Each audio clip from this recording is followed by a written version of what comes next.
En vase clos, Jude Bellingham a été incroyable lors des 2 premiers matchs du Real Madrid cette saison, contre l'Atalanta et Majorque. Contre l'Atalanta, il a réalisé une compilation de moments forts qui sera rediffusée tout au long de la saison. Contre Majorque, ce qu'il a fait n'était pas aussi spectaculaire, mais c'était néanmoins impressionnant. Seule la performance de Majorque n'a pas abouti à une victoire collective, et il y a eu tellement d'autres points de discussion non positifs qui ont surgi, que se concentrer sur le bon jeu de Bellingham n'est pas quelque chose qui a pris la priorité des médias. Bellingham pourrait bien être la pierre angulaire du Real Madrid. Personne d'autre dans l'équipe n'est chargé de son rôle. Il crée, traque, brise les lignes, joue le dernier ballon et se déplace librement partout où l'équipe a besoin de lui.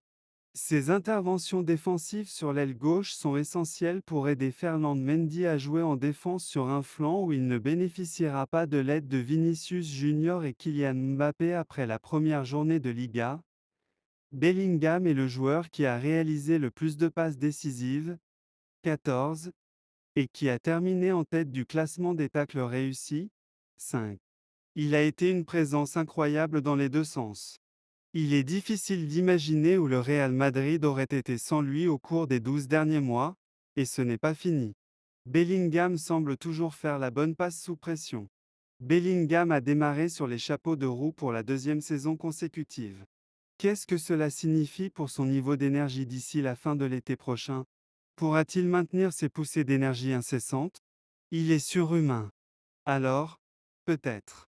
La question est de savoir si le Real Madrid peut ou non l'aider à se libérer de cette charge. Dans le deuxième extrait de la vidéo ci-dessus, Vinicius perd le ballon et Ancelotti pointe immédiatement le flanc gauche pour demander à ses joueurs de sprinter pour couvrir le ballon.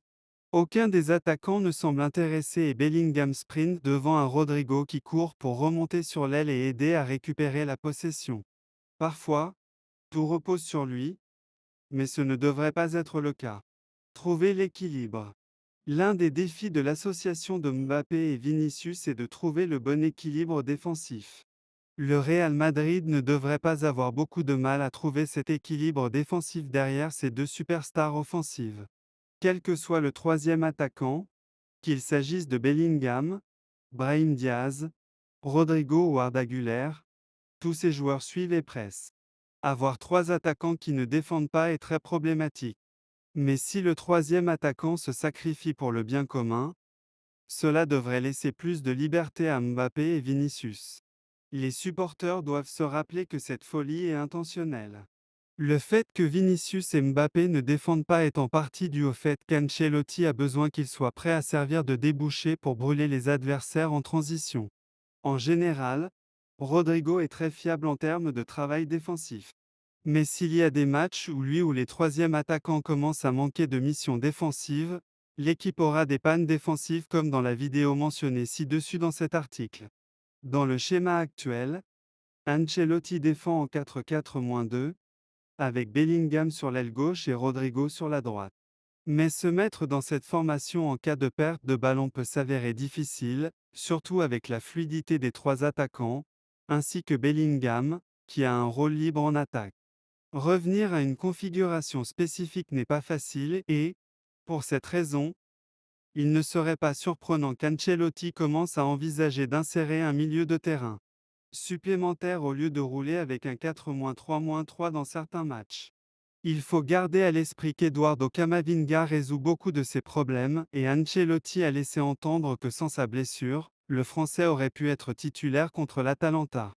La capacité de Camavinga à suivre le mouvement et la distance qu'il parcourt pourrait aider à résoudre bon nombre des problèmes que nous avons rencontrés à Majorque. Mais cela ne peut pas être la seule solution. Des joueurs sont blessés et suspendus en permanence. Le système doit continuer.